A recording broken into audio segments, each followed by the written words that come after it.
curiosidades do mundo animal. Ver fichas de cachorros. A história de Balto e Togo é um dos sucessos reais mais cativantes dos Estados Unidos e prova como os cachorros são capazes de fazer coisas incríveis. A história foi tão mediática que a aventura protagonizada por Balto se converteu em filme, em 1995, narrando sua história. Entretanto, outras versões contam que o verdadeiro herói foi Togo. Neste artigo de Perito Animal, contamos qual é a história de Balto, o cão-lobo que se tornou um herói, e de Togo. Você não pode perder a história completa. Também lhe pode interessar a história do gato da sorte, Manequineco cachorro esquimó de Nome. Balto era um cachorro misturado com o Squee siberiano que nasceu em Nome, uma pequena cidade do Alasca, em 1923. Esta raça, originária da Rússia, foi introduzida nos Estados Unidos, em 1905, para trabalhar no muzzing, esporte onde cachorros puxam trenós, já que eram mais resistentes e leves que os malamute do Alasca, os cachorros típicos daquela zona. Nessa época, a corrida ao Alaska Sweep Stakes era muito popular e decorria desde Nome até Candle,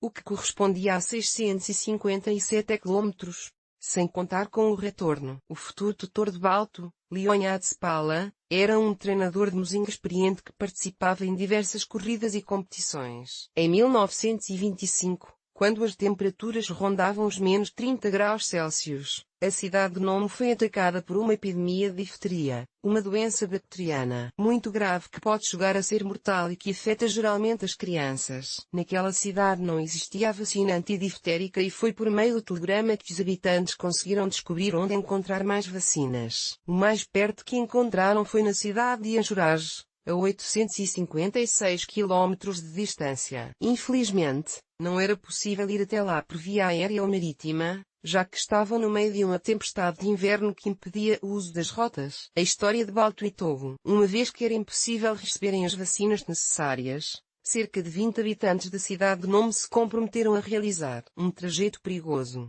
para o qual utilizariam mais de 100 cachorros de trenó. Eles conseguiram trasladar o material de Anchorage até Nenana, uma cidade mais próxima de Nome, a 778 quilómetros de distância. Os 20 guias construíram, então, um sistema de revezamento que tornou possível o traslado das vacinas. Leonhard Spala liderou a sua equipe de cães guiada pelo líder do Togo, um Squee siberiano de 12 anos. Eles tiveram que viajar o trecho mais longo e perigoso desta jornada. Seu papel foi fundamental na missão, pois eles tiveram que pegar um atalho através de uma baía congelada para economizar um dia de viagem. Naquela área o gelo era extremamente instável. A qualquer momento poderia-se quebrar e deixar toda a equipe em perigo. Mas a verdade é que Togo conseguiu guiar com sucesso a sua equipe durante os mais de 500 quilómetros deste perigoso trajeto. Entre temperaturas congelantes, ventos com força de furacão e tempestades de neve, vários cães de alguns dos grupos morreram. Mas finalmente conseguiram trazer os medicamentos em tempo recorde, pois demorou apenas 127 horas e meia. A equipa encarregada de cobrir o último trecho e entregar o remédio na cidade foi comandada pelo Museu Gunnar Kazend e seu cão-guia Balto. Por este motivo, este cão foi considerado um herói em Nome e todo o mundo. Mas por outro lado,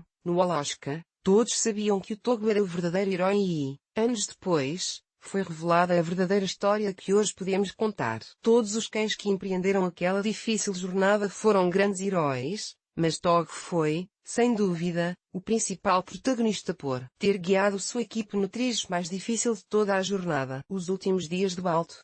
Infelizmente, Balto foi vendido, tal como os outros cachorros, ao zoológico de Cleveland, Ohio, onde viveu até completar 14 anos. Morreu no dia 14 de março de 1933. O cachorro foi embalsamado e, atualmente, podemos encontrar o corpo dele no Museu de História Natural de Cleveland, nos Estados Unidos. Desde então, em todos os meses de março, se celebra a corrida de cães de Iditarod. O trajeto vai desde Anchorage até Nome, em memória da história de Balto e Togo, os cães-lobo que se tornaram heróis, assim como a de todos os outros que participaram nessa perigosa corrida. A estátua de Balto no Central Park. A repercussão midiática da história de Balto foi tão grande que decidiram erguer uma estátua no Central Park, Nova York, em sua homenagem. A obra foi feita por Frederick Roth e dedicada exclusivamente a este herói de 4 patas, que salvou a vida de muitas crianças da cidade de Nome, o que até hoje é considerado um tanto quanto injusto com Togo. Na estátua de Balto na cidade estadunidense,